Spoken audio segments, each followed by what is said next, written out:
बिस्मिल्लाहिर्रहमानिर्रहीम। अस्सलामु अलैकुम वरहमतुल्लाहि वबरकातुहू।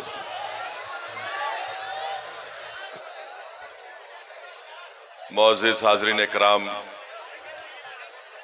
बुज़ुर्गान क़ौम और मिल्लत, मेरी इज़्ज़तदार माँ और बहनों, ग़यूर नौजवान साथियों, मंच पर बैठे हुए बिहार प्रदेश के मजलिस इत्तेहादुल मुस्लिमीन के सदर MLA जनाब अख्तरुल ईमान साहब, साबिक़ा रुकन असम्बली वो बहादुरगंज विधानसभा के MIM पार्टी के उम्मीदवार जनाब तौसीफ़ आलम साहब, मेरे छोटे भाई वो MIM पार्टी के नेशनल स्पोक्स पर्सन जनाब आदिल हसन साहब, मुफ्ती अतर जावेद साहब, मेरे छोटे भाई जनाब राना रंजीत सिंह साहब, गुलाम सरवर साहब, हसनैन साहब, इश्तियाक साहब, जनाब हैबर साहब, जनाब फारूक साहब, जनाब लिडो सिंह साहब, ज़िला सदर नसीम अख्तर साहब, डॉक्टर शमीमुल हक प्रदेश सेक्रेटरी, फजल हक साहब प्रभारी व प्रदेश सेक्रेटरी, फ़ख्र आलम साहब, आशिक हुसैन साहब, एहसन साहब, इस्माइल साहब, मासूम अख्तर साहब, रशीद साहब, मैं सबसे पहले आप तमाम का बेहद शुक्रिया अदा करता हूँ कि इतनी चिलचिलाती धूप में भी आपने अपना कीमती वक्त निकाल कर आज के इस एहतजाजी जलसे में आपने शिरकत की। मैं अपने दिल की गहराइयों से आप तमाम का शुक्रिया अदा करता हूँ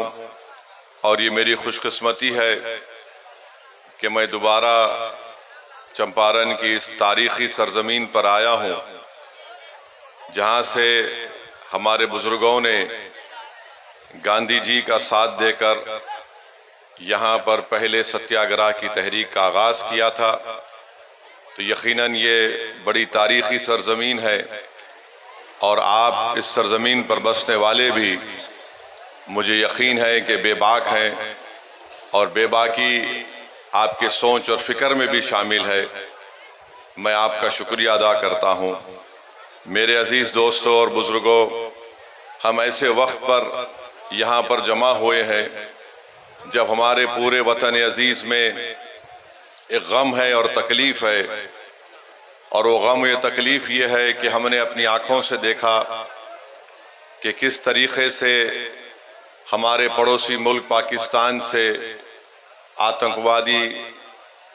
घुसकर आते हैं और पहलगाम में हमारे वतन अज़ीज़ के बेकसूर 26 लोगों की जान को ले लेते हैं। मेरे अज़ीज़ दोस्तों और बुज़ुर्गों, ये ऐसा वाक़या है कि हम तमाम को इस वाक़े की मज़म्मत भी करनी चाहिए, कंडेम भी करना चाहिए और हमको अपने सियासी इख्तलाफात से उठकर, क्योंकि ये मसला कोई सियासी पार्टी का नहीं है, राजनीति का मसला नहीं है, ये मसला हमारे देश के नागरिकों का है जिनको पाकिस्तान से आए हुए आतंकवादियों ने बेदर्दी के साथ उनका कत्ल किया। आप खुद सोचिए थोड़ी देर के लिए, अपने दिलो दिमाग पर जोर डालकर कि आपकी एक बेटी है, आपकी एक बहन है जिसकी 6 दिन पहले शादी हुई थी और 6 दिन के बाद वो और उसका शौहर शादी की पहली खुशी मनाने के लिए, जिसके उसके हाथों से मेहंदी भी नहीं उतरी होगी, वो जाती है और उसकी आंखों के सामने उसके पति को, जिसके 6 दिन पहले उसकी शादी हुई थी, उसके सर पर गोली मारकर उसकी जान ले ली जाती है क्योंकि वो हिंदू था, वो कलमा नहीं बोल सका। आप अपने दिलो दिमाग पर जोर डालकर सोचिए कि हमारी एक बेटी है जिसकी 2 महीने पहले शादी हुई और वो 2 महीने की शादी के बाद जब पहलगाम में बेसरन मीडोस को जाती है तो वहाँ पर भी उसके आंखों के सामने उसकी पति को उसके सर पर गोली मार दी जाती है। और वो बेवा हमारी बेटी ये कहती है कि जब मेरे पति को गोली मारी गई तो मैं उसके चेहरे को भी नहीं देख सकी बराबर। तो मेरे अजीज दोस्तों और बुजुर्गों, हम तमाम को इस दहशतगर्दी आतंकवादी की मजम्मत करना है। और याद रखिए कि 19वीं सदी के आगाज पर दो मुल्क मजहब के नाम पर बनाए गए थे, और आज मैं जिम्मेदारी के साथ कह रहा हूं कि 75-80 साल के बाद ये दोनों मुल्क नाकाम स्टेट हैं, फेल्ड स्टेट हैं। एक का नाम पाकिस्तान है, दूसरे का नाम इजराइल है। ये दोनों भी मजहब की बुनियाद पर बनाए गए थे। एक ये कहकर भारत को तोड़ा गया कि मुसलमानों का अलग मुल्क होगा, और एक मुल्क को यह कहकर अरबों की जमीन छीनी गई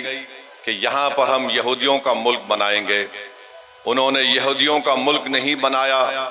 बल्कि ज़ायनिज़्म और ज़ायनिज़्म की आइडियोलॉजी को आगे बढ़ाने के लिए मुल्क बनाया। ये दोनों ममालिक एक फेल्ड स्टेट है, जहाँ पर उन्हीं के मुल्क में लोगों पर जुल्म किया जाता है। तो हम उम्मीद करते हैं कि हमारी सरकार, इस देश के प्रधानमंत्री, ये जो आतंकवादी हमला हुआ है, बुज़दिलाना हमला हुआ है, वो उस पर मौसर कार्रवाई करेंगे, मरने वालों को वो इंसाफ दिलाएंगे।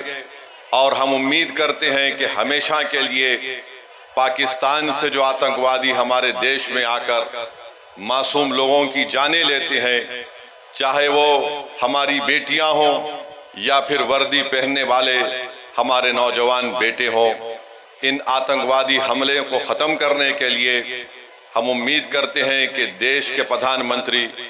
पाकिस्तान से आए हुए आतंकवादी और पाकिस्तान जैसे एक फेल्ड स्टेट के खिलाफ वो एक मौसर कार्रवाई करेंगे, ऐसा इक़दाम करेंगे कि दोबारा पाकिस्तान 100 मरतबा सोचेगा कि भारत की सरजमीन में आकर किसी को मारने के बारे में।